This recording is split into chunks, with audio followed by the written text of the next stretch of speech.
ஒரு அழகான கிராமத்தில் ஆரு மற்றும் மியா என்ற இரு சிறுவர்கள் வாழ்ந்து வந்தனர். அவர்கள் எப்போதும் நல்லவன், உதவிக்கரமானவன், தைரியமானவன் என்று அனைவரும் சொல்வார்கள். அந்த கிராமத்தின் பக்கத்தில் ஒரு பெரிய காடு இருந்தது. அதற்கு பெயர் பொன்னிலை காடு, ஃபாரஸ்ட் ஆஃப் கோல்டன் லீவ்ஸ். அங்கு மின்னும் தங்க நிற இலைகள் இருந்தது. ஒவ்வொரு இலைக்கும் ஒரு மந்திர சக்தி உள்ளது என்று பெரியவர்கள் சொல்வார்கள். ஒரு நாள் காலை கிராம மக்கள் கவலையில் இருந்தனர்.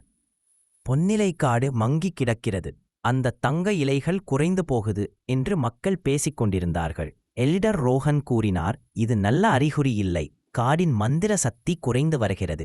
ஆரு மற்றும் மியா இதை கேட்டதும் கவலைப்பட்டனர். அவர்கள் முடிவு செய்தனர், காட்டில் போய் உண்மையை கண்டுபிடிப்பது. காட்டுக்குள் அவர்களுக்கு ஒரு சின்ன சத்தம் கேட்டது. ஹலோ ஹலோ, நான் கோகோ.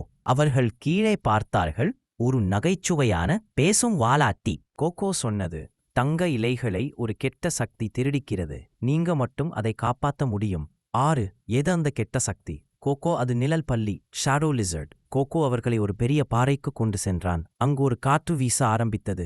ஓஷ், ஒரு அழகான காற்று ஆவி தோன்றியது. ஷாடோ லிசர்ட் இலைகளை திருடி அதன் சக்தியை பெற முயற்சிக்கிறது. மியா, அவனை எப்படி நிறுத்தலாம்? வின் ஸ்பிரிட், உங்களுக்கு துணிச்சல், பயன்பாடு மற்றும் ஒன்றுபட்ட மனசு இருந்தால் போதும். அவள் அவர்களுக்கு ஒரு மந்திர கல் கொடுத்தாள். அது ஆபத்துகள் வரும்போது ஒளிவிடும். அவர்கள் பயணத்தை தொடர்ந்தார்கள். சிறிது நேரத்தில் ஒரு பெரிய ஆற்றை அடைந்தார்கள். ஆறு சாதாரண ஆறு அல்ல, உங்களுக்கு துணிச்சல், பயன்பாடு மற்றும் ஒன்றுபட்ட மனசு இருந்தால் போதும். கோகோ சிரித்தான். எனக்கு ரொம்ப பிடிக்கும் இந்த ஆறு. ஆரோ காதை கொடுத்தான்.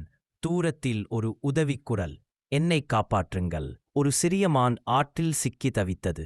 ஆரோ தந்த ரோப்ஸ் மூலம் உதவி செய்து மானை காப்பாற்றினான். காப்பாற்றியவுடன் மந்திரக்கல் சிறிது ஒளிவிட்டது. மானின் தாய் வந்து கூறினாள், நீங்கள் நல்லவர்கள், உங்களுக்கு ஆசீர்வாதம். நிழல் பள்ளி இருக்கும் இடத்தை காட்டுகிறேன். அவர்கள் ஒரு இருண்ட குகை வந்தனர். குகை முழுவதும் கருப்பு புகை. உள்ளே அசிங்கமான சத்தம். ஹிஸ்.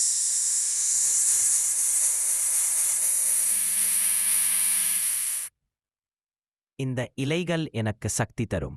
காத்தை முழுவதும் நான் ஆள்பேன். ஆறு முன்னேறினான். இது யாருடைய காடோ, உன் சொத்து இல்லை. ஷேடோ லிசர்ட் கூர்மையான நிழல்கள் உருவாக்கி தாக்கியது. மந்திரக்கல் பிரகாசமாக ஒளிவிட்டது. அந்த ஒளி நிழல் பல்லியை காயப்படுத்தியது.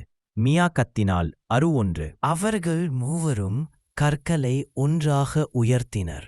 ஒளி மிகுந்தது. பல்லி கத்தி நிழலில் கரைந்த மறைந்தது. நிழல் பல்லி மறைந்ததும் இலைகள் பிரகாசித்தன.